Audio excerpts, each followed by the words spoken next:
नमस्कार साथियों, कैसे हैं आप सब लोग। उम्मीद करता हूं आप सब लोग अच्छे होंगे और काफ़ी अच्छी आप लोगों की तैयारी चल रही होगी। तो आज की वीडियो में हम बात करेंगे यूके ट्रिपल एससी के नए पैटर्न पर आधारित उत्तराखंड सामान्य ज्ञान के प्रैक्टिस सेट की। तो अगर आप उत्तराखंड पुलिस की तैयारी कर रहे हैं या फिर उत्तराखंड में जो आने वाली परीक्षाएं हैं जैसे फॉरेस्ट गार्ड, वीडियो, बीपीडीओ, इन सभी की तैयारी कर रहे हैं तो आपके लिए ये वीडियो बहुत ही महत्वपूर्ण है। इसको अंत तक जरूर देखिएगा। खास ही अगर आप उत्तराखंड पुलिस की तैयारी कर रहे हैं, कांस्टेबल में आपका फिजिकल हो गया है, तो हमारी एक प्लेलिस्ट बन रही है उत्तराखंड पुलिस, ठीक है, जिसका नाम है मिशन उत्तराखंड पुलिस 2025। तो इस प्लेलिस्ट में आपको उत्तराखंड से संबंधित जो पुलिस विज्ञप्ति है उससे संबंधित और उसकी पढ़ाई से रिलेटेड सारे कंटेंट यहाँ पे मिल जाएंगे। यहाँ पे हम जो सब्जेक्ट वाइज है मेन चैप्टरों को यहाँ पे करवाएंगे भी चैप्टर वाइज, और उसी के साथ साथ सब्जेक्ट वाइज जो हमारे प्रैक्टिस सेट है उनको भी लाएंगे। तो बहुत ही महत्वपूर्ण प्लेलिस्ट होगी ये आप लोगों के लिए। जितने भी बच्चे अभी हमारे उत्तराखंड पुलिस की तैयारी कर रहे हैं तो उनके लिए एक बहुत ही रामबाण ये प्लेलिस्ट साबित होगी। तो आप इस प्लेलिस्ट को जाके जरूर देखिएगा, इसमें आपको बहुत सारी हेल्प मिलेगी, ठीक है। और इस वीडियो को अंत तक जरूर देखना। तो चलिए वीडियो को शुरू करते हैं। आज की वीडियो का पहला सवाल है, निम्न कथनों में से कौन सा कथन टिहरी नरेश कीर्ति शाह के संबंध में गलत है। तो हमें एक कथन दिए गए हैं तीन, हमें बताना है कि कीर्ति शाह के संबंध में कौन सा कथन गलत है। कथन एक है, पहली बार जनता को बिजली से अवगत कराया था, ठीक है। कथन दो है, कीर्ति शाह ने हिंदी टाइपराइटर का आविष्कार किया था। और कथन तीन है, अंग्रेजी शिक्षा का आरंभ की थी, ठीक है। इसके हमारे पास ऑप्शन 4 दिए गए हैं, हमने बताना है कि इसमें से कौन सा है, ठीक है। अगर बात करें कीर्ति शाह की तो इन्होंने पहली बार जो है बिजली से जनता को अवगत कराया था, ये बिल्कुल ही सही है। और इसी के साथ साथ इन्होंने हिंदी टाइपराइटर का भी आविष्कार किया था, तो ये भी सही है, ठीक है।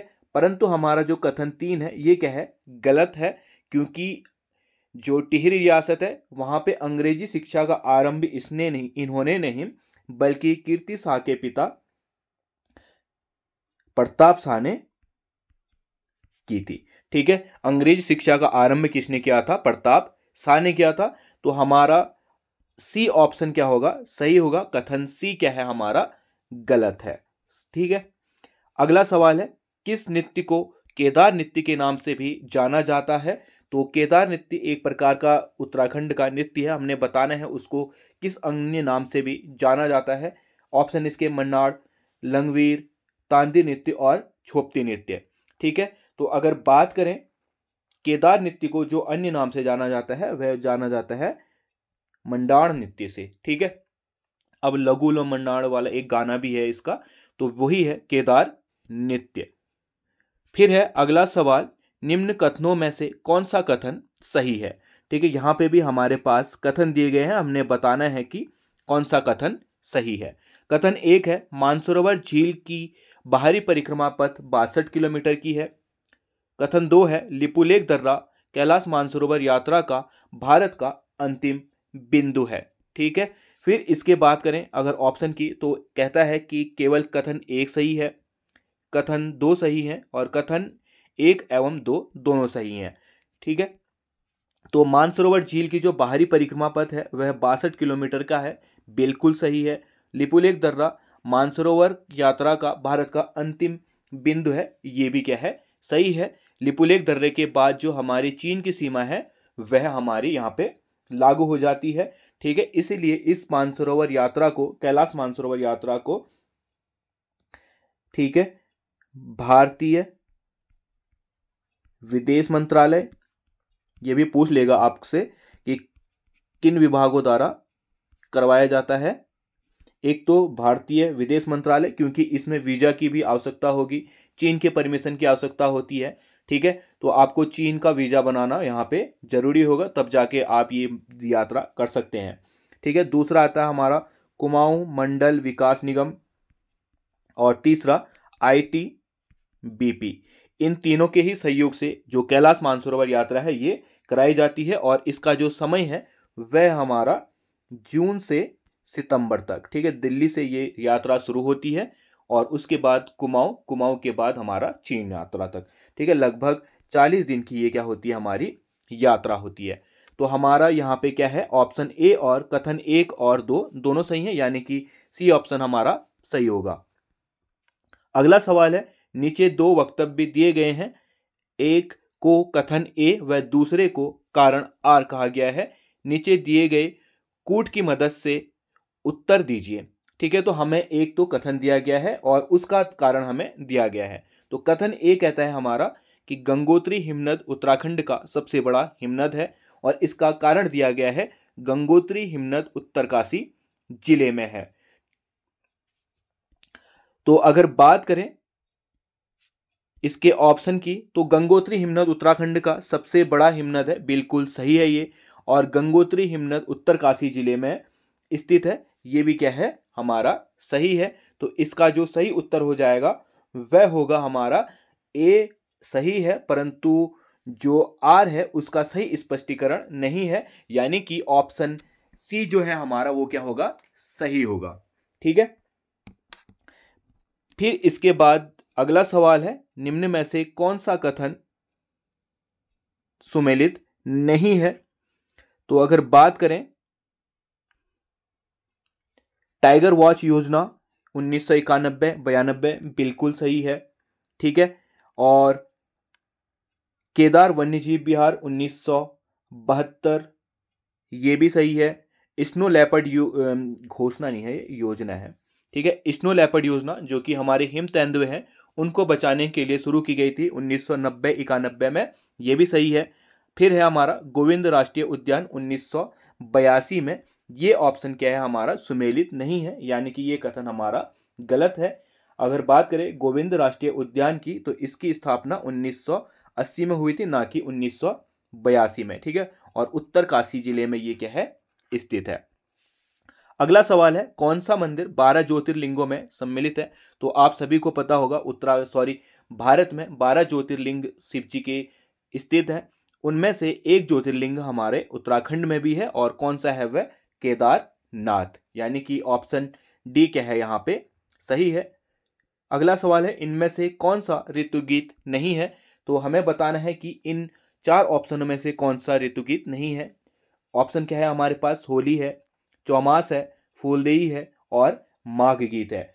तो इसका जो सही आंसर है वह क्या है हमारा, माघ गीत है, क्योंकि माघ गीत एक क्या है हमारा, नित्य गीत है, ना कि ऋतु गीत। ठीक है, तो होली भी हमारी देखो अभी हाल ही में संपन्न हुई है, तो होली भी क्या है हमारा, एक ऋतु गीत है। चौमास ये भी हमारा जो बारिश का समय आता है उसको क्या कहते हैं हम, चौमास कहते हैं बस। ठीक है, तो उसको उसमें गाया जाता है। फूलदेई भी हमारे बसंत आगमन का गीत है, और माघ गीत क्या है, एक नित्य गीत है। बाकी 3 गीत क्या है हमारे, ऋतु गीत है। ठीक है, किसी ना किसी ऋतु के लिए ये गाए जाते हैं। अगला सवाल है, गोरी नदी किस हिमनद से निकलती है। तो हमने बताना है कि गोरी नदी किस हिमनद से निकलती है। तो गोरी का जो उद्गम स्थल है वह हमारा मिलम हिमनद। ठीक है, और गोरी और काली के संगम पर हमारा क्या है, जौलजेबी है। ठीक है, जौलजेबी जो कि पिथौरागढ़ में स्थित है। यहाँ पे हमारा भारत और जो नेपाल का है एक बहुत भव्य जो मेला है वह लगता है, बहुत ही इंपॉर्टेंट है ये भी, तो इसको भी आप लोग याद कीजिएगा। ठीक है, तो गोरी नदी का उद्गम किस हिमनद से होता है, तो मिलम से होता है, और ये कहाँ पे जाके काली नदी से मिलती है, हमारा जौलजेबी नामक स्थान पर। अगला सवाल है, निम्न में से कौन सुमेलित नहीं है। तो हमें बताना है कि इन ऑप्शन में से कौन सा सुमेलित नहीं है। ठीक है, तो एक जगह हमारे पास क्या दिए गए हैं, शहर या कुछ प्रतिष्ठित नाम दिए गए हैं, और उसका हमें बताना है कि वह किसके लिए प्रमुख है। ठीक, तो ऑप्शन है हमारे पास ताम्रनगरी, ताम्रनगरी कहा जाता है अल्मोड़ा को, बिल्कुल सही है। बाल मिठाई का घर नैनीताल को, ये गलत है, क्योंकि बाल मिठाई का घर भी किसको कहा जाता है, अल्मोड़ा को ही। ठीक है, अल्मोड़ा की बाल मिठाई बहुत फेमस है पूरे उत्तराखंड में, और उत्तराखंड के बाहर भी बहुत फेमस है। ठीक है, सोहन सिंह, मोहन सिंह शायद यही नाम है, थोड़ा कन्फ्यूजन हो जाता है इनके नाम में मुझे। तो सोहन सिंह मोहन सिंह की बाल मिठाई बहुत फेमस है अल्मोड़ा की, और अगर मैं गलत कह रहा हूँ तो नीचे कमेंट पर आप लोग बता सकते हैं, या मोहन सिंह सोहन सिंह ऐसे कुछ नाम है। मिनी कश्मीर पिथौरागढ़ को कहा जाता है, बिल्कुल। गायत्री तीर्थ हरिद्वार को कहा जाता है, ये भी क्या है हमारा सही है। तो हमारा ऑप्शन बी क्या है हमारा यहाँ पे सुमेलित नहीं है, तो सही ये आंसर क्या हो जाएगा, ऑप्शन बी, बाल मिठाई का घर नैनीताल नहीं अल्मोड़ा है। फिर है अगला सवाल, सूची सुमेलित कर सही उत्तर चुने। तो हमारे पास दो, एक तरफ क्या दिए गए हैं, राष्ट्रीय पार्क दिए गए हैं और दूसरी जगह उनके स्थान दिए गए हैं। तो हमने बताना है कि कौन सा जो पार्क है वह किस स्थान पे स्थित है। तो अगर बात करें हम गोविंद राष्ट्रीय पार्क की, तो गोविंद राष्ट्रीय पार्क जो है हमारा कहां पे स्थित है, उत्तरकाशी में, ठीक है। कार्बेट नेशनल पार्क की बात करें तो कार्बेट नेशनल पार्क हमारा पौड़ी और नैनीताल जनपद में स्थित है, ठीक है। नंदा देवी पार्क की बात करें तो नंदा देवी पार्क हमारा कहां पे स्थित है, चमोली में स्थित है। फूलों की घाटी की बात करें तो फूलों की घाटी भी कहां पे स्थित है, चमोली में। तो हमारा आंसर कौन सा हो जाएगा, 3 2 1 1, यानी कि ऑप्शन सी क्या है हमारा सही है। अगला सवाल है, निम्न में कौन सुमेलित नहीं है। तो हमें बताना है कि कौन सा यहाँ पे सुमेलित नहीं है। एक जगह मंदिर दिए गए हैं और दूसरी जगह उनकी मंदिरों की निर्माण शैली दी गई है। तो पहला है मंदिर केदारनाथ, कत्यूर शैली में बना है, बिल्कुल सही है। पलेठी सूर्य मंदिर फासार शैली में बना है, ये भी सही है।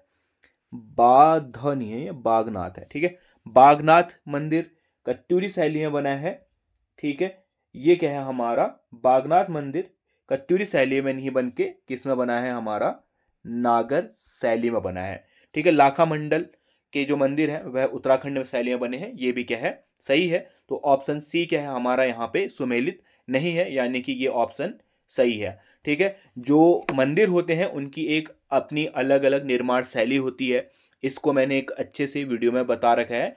तो आप जो प्लेलिस्ट मैंने बताई थी आप वहां पे जाके, मैं प्लेलिस्ट में डालूंगा, आप वहां पे जाके उसको देख सकते हैं।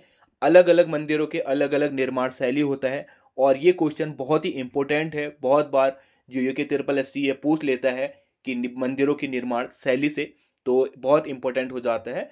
तो आप इसको जरूर ध्यान में रखिएगा, ठीक है। फिर है अगला, गढ़वाली भाषा में सट्टी किसे कहते हैं। तो गढ़वाली भाषा में एक शब्द है सट्टी, तो हमने बताना है कि यह किसको कहते हैं, ठीक है। एक ही तो होगा ये। तो ऑप्शन है इसके गेहूं, मडवा, धान और आलू। तो सही आंसर है इसका, गढ़वाली भाषा में सट्टी कहा जाता है धान को, ठीक है। फिर है अगला, सूची सुमेलित कर सही उत्तर का चयन कीजिए। तो एक जगह हमारे पास नाम दिए गए हैं और दूसरी जगह उनका क्षेत्र दिया गया है, तो हमने बताना है कि कौन सा व्यक्ति किस क्षेत्र से संबंध रखता है। अगर बात करें हुकुम सिंह पांगती की, तो हुकुम सिंह पांगती क्या थे, एक पर्वतारोही थे, ठीक है। और परिमार्जन नेगी की बात करें तो परिमार्जन नेगी उत्तराखंड के बहुत प्रमुख शतरंज के खिलाड़ी हैं। एकता बिष्ट की बात करें तो एकता बिष्ट जो है वह क्रिकेटर हैं। और हंसा मनराल की बात करें तो हंसा मनराल का संबंध है भारोत्तोलन से, भारोत्तोलन, ठीक है, भारे ना, भारोत्तोलन से इनका क्या है संबंध है।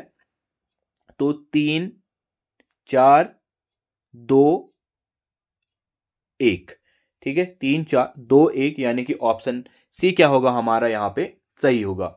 अगला सवाल है, दारमा एवं व्यास घाटियों को जोड़ने वाला दर्रा है। तो दारमा और जो व्यास घाटियां हैं हमारे मुंशियारी क्षेत्र में, जो धारमा घाटी है उनमें, तो इनको में जोड़ने वाला जो दर्रा है हमारा वह है शिमला दर्रा। ऑप्शन ए क्या है यहाँ पे सही है। उस्ताद बिस्मिल्लाह खां युवा पुरस्कार 2024 उत्तराखंड के कितने लोगों को मिला है। तो हाल ही में उत्तराखंड में उस्ताद बिस्मिल्लाह खां युवा पुरस्कार जो 2024 है वह मिला है। हमें बताना है कि कितने लोगों को मिला है। इसके ऑप्शन है 4 6 5 और 3। तो 2024 में कुल 5 लोगों को ये पुरस्कार मिला है। ठीक है, तो ऑप्शन सी क्या होगा यहाँ पे हमारा सही होगा। ठीक है, तो ये क्या थे आज की वीडियो के कुछ महत्वपूर्ण सवाल थे, और आज की वीडियो में हम इतना ही करते हैं। धीरे धीरे जो वीडियो के जो सवाल हैं वह बढ़ेंगे, और मैं कोशिश करूंगा कि हम पूरे सेट जो 100 नंबर हैं उसको भी लाने की मैं पूरी कोशिश करूंगा। परंतु जब तक ये चीज़ें चल रही हैं हम शॉर्ट शॉर्ट तरीके से इन सवालों को अच्छे से समझते हुए चलेंगे। और आप प्लेलिस्ट को ज़रूर चेक कीजिएगा, आपको बहुत ज़्यादा हेल्प वहाँ से मिलेगी। और आप किसी अन्य परीक्षा की भी तैयारी कर रहे हैं तो उनके लिए भी आपके लिए ये बहुत ही महत्वपूर्ण सीरीज हो जाएगी, आप इनको जरूर देखिएगा। ठीक है, तो फिलहाल इस वीडियो में हम इतना ही करते हैं, मिलते हैं अगले वीडियो में, तब तक के लिए बाय।